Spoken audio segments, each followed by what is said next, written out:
Whether it's the holiday season or you just need some gift ideas, don't go to the stores and wait in those lines. Why don't you make your gift?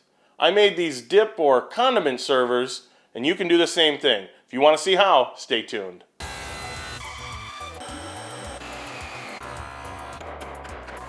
I started off with the 4-container holder. In my case, I thought 9 inches by 9 inches would be a good size. My plan was to use 1/4 inch hardboard as a template and then use a patterning bit to hog out the material. I laid out the ramekins how I want them situated, and then I could mark up the hardboard for my areas to cut. I actually started out by marking out for 4 cutouts, but then it occurred to me that they were going to be in the same position, so I could just rotate my pattern when it came time, and I only had to cut 1 circle for this particular piece. Using a compass, I measured the distance that I wanted the ramekin from the corner. I could then transfer this over to my template. Then measure the container, divide that in half, and add a little bit for some wiggle room. Once I was satisfied where the markings were, I could then proceed to drill a pilot hole for my scroll saw blade. Then I just cut a circle close to the line, and then sanded to it with my oscillating spindle sander. I guess it would help if I made sure that the nut on the top was tight. I then cut my blank material of 1/4 sawn oak to rough size at the miter saw and made sure that everything was straight and true over at the table saw. Here's the point where you'd want to choose what surface you actually want to show. In my case, I had a small defect on one side, so I made that the bottom. You can then clamp on your template and start routing it away.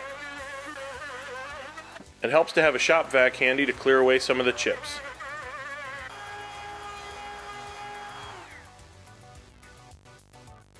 After the hole was routed away, I could just remove the clamps, rotate the template, and repeat. After I got all 4 recesses cut out, I figured the piece was missing something. It just didn't seem right. So I took it over to the table saw and just cut a random bevel on the bottom to give it a little bit more detail.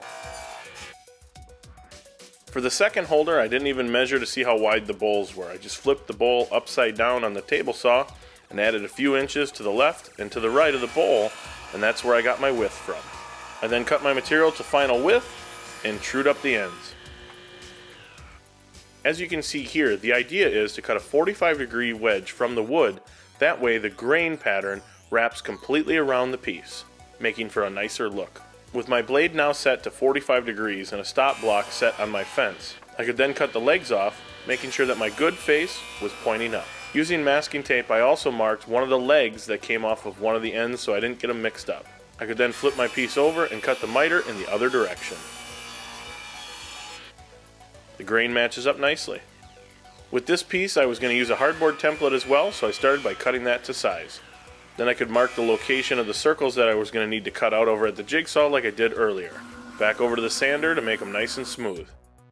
Here you can see that the bowl fits in the opening nicely. Then it was pretty much the same process as earlier when I made the template. Drill a pilot hole to allow the jigsaw blade to go through, and then cut a circle, leaving the pencil line. The closest you can get the jigsaw to cut while leaving the pencil line, the better. Sometimes when you're using these flush trim bits or these pattern bits in the router, they have a tendency to want to grab. So the less material you have to remove, the better. I then eased all the corners of the piece with an 1/8 inch roundover bit. At first I thought clamping this up was going to be tricky because I didn't want any fasteners of any kind to show because the 1/4 sawn oak looked too nice. But then I came up with the idea of cutting a small chunk of wood that I could use as a spacer on the back. That way I could use my strap clamp that I normally use for picture frames. The third container had a little bit different of an issue. The containers were square and they had a bevel on their sides. I took my sliding T-bevel and found that angle. Then after ripping a piece of oak to a little bit wider than what I needed, I could adjust my table saw blade to match that angle. I just ripped the same size material out of the middle of the board that matched my containers. Using that center section that I ripped out, I could then cut off little tiny pieces to act as dividers between each of the containers. All of these pieces had the same bevel. With this glue up, it actually turned out to be a little bit simpler than I had anticipated. I put 2 clamps on either side, added glue to the center sections, and then clamped it together just to where the pieces were going to start raising up. Then I took a 2-foot level over those pieces and added some weight to keep them down. Once the glue was all dry, I just did a test fit to make sure the containers would fit. Took it over to the table saw and cut that same bevel on each of the edges and the ends.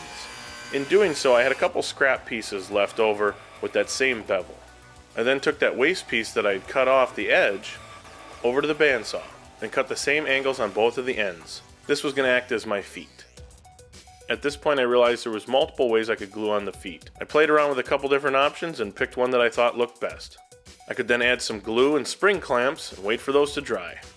2 of the 3 projects were going to be gifts. My wife chose that she wanted the square container holder and that she also wanted an ebony stain finish. So I proceeded to apply the ebony stain. Once the stain was dry, I could then spray on some lacquer. I typically spray on 2 to 3 coats, wait for that to dry, sand it, and then add a few more. It doesn't need to be a holiday to have these at any gathering. You give them away as a gift, and I'm sure they'll like it. Well, until next time, see you later.